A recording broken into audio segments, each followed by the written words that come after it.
Thanks for your company. We're back now with that remarkable tale of survival. A Sydney sailor and his dog rescued after 3 months lost in the Pacific Ocean, surviving off just rainwater and raw fish. Look at his face. This is extraordinary. Live now till 9's Lauren Tomasi. Lauren, you have an update on Timothy this morning?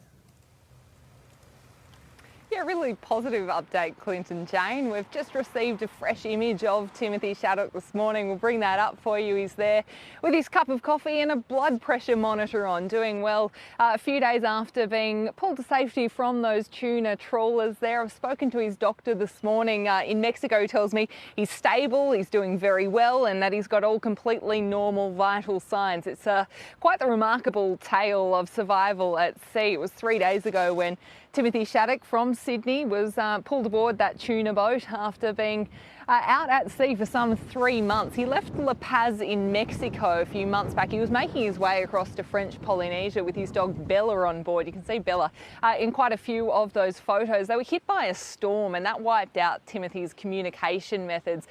So it was when a tuna trawler was coming through the Pacific, and you can imagine this is just such a huge, vast area of ocean that, you know, it was a bit of a needle in a haystack for him to have been spotted. There was a chopper on board that tuna boat, which was out scouting for tuna. It spotted Timothy's catamaran and they came over to give him a help. Look, when he got on board the tuna ship, he started speaking about what had gone on during his ordeal. Take a listen. Been through a very difficult ordeal at sea, and I'm just needing rest and good food because I've been alone at sea a long time. It's quite remarkable to see, isn't it, there? And the doctor who I was speaking to, who he's been working with, is a medical expert based out of Mexico, and he assists with boats who are out on the water. So he's been checking in almost hourly, giving us updates on how Timothy's going. He's now eating small meals and all of his vital signs are looking normal. Remarkably, he didn't suffer any major illnesses, any major injuries. He was really smart with how he did things, you know, keeping shelter, not getting any serious sunburn. But it is a slow process working in back those foods because he was surviving off fish and rainwater that he was catching, so there were those storms in the region, and his dog Bella looking very happy with him there too. It's a remarkable tale. Not just physical effects as well, but imagine the mental effect of being alone at sea for that long and not knowing if anyone's going to come and get you. Lauren, what happens now? Yeah, look, it is now a slow process making it back to shore, back to solid ground because, look, 3 months into a journey, Timothy had made his way quite deep into the Pacific Ocean. So now back on board that tuna boat making its way into Mexico, he'll receive those regular updates from the doctor and the crew there looking after him, taking very good care. Slow process. Once he gets back onto land, he'll get a medical check and I'm sure he'll be very grateful to have that solid land. It's just quite the tale of a Sydney sailor. Lauren Tomasi, thanks so much. More now on that incredible story of survival. Sydney sailor Tim Shaddock and his dog rescued after 3 months in the Pacific Ocean, living on nothing but raw fish and rainwater. Let's bring in sea survival expert Professor Mike Tipton, who is live from Cornwall in the UK. Good morning to you, Mike. This almost defies belief. How is it even possible? Well, several things have to come together. You need some luck. You also need some skill.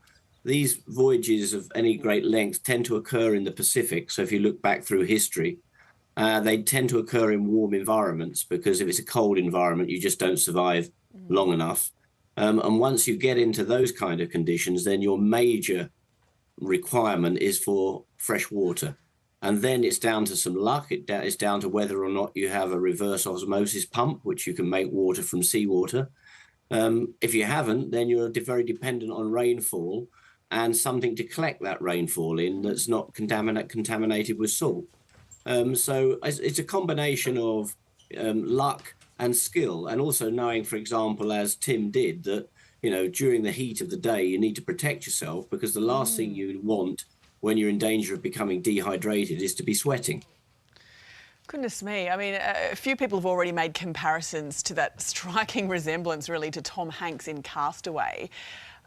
You've spoken about sort of the physical aspects of how difficult this must have been, but what about the mental element? How hard could this have been for him and his brain? Well, I mean, just knowing that you need it to rain in order to survive and not knowing any weather forecasts is in itself pretty stressful. So you're living very much from day to day, and you have to have a very positive mental attitude in order to get through this kind of ordeal and not give up. I think he had his dog with him, which may have helped a tremendous amount in terms of not being completely isolated. So I think that may well make a difference. But also having a plan day by day, rationing yourself in terms of water and food. You know, living day by day is really the secret to long survival voyages. Gosh, just imagine how dark and lonely it would feel out there at night time. When he does get back on dry land, what does recovery look like? Because so long at sea, bobbing up and down, eating only raw fish, drinking rainwater, how does your body readjust to life on dry land? Well, you really need to wean yourself back onto a normal diet. I mean, the lowest volume of water somebody can drink a day is about 200 mils, and he may well be down, just having that amount of fluid each day. And obviously, he's lost a lot of weight, so he's not been eating a tremendous amount. So your gastrointestinal tract, your gut has to get used to greater volumes of fluid and greater volumes of food, and that needs to be done slowly. And then, I mean, one hopes that he's celebrating having survived, but, in time, this may be something he, gets some post-traumatic stress from. So, it has to be a slow return to normal and will probably need to be kept an eye on for several months. Yeah, you can only imagine. Thank you so much for your insight, Professor Mike Tipton. Clint.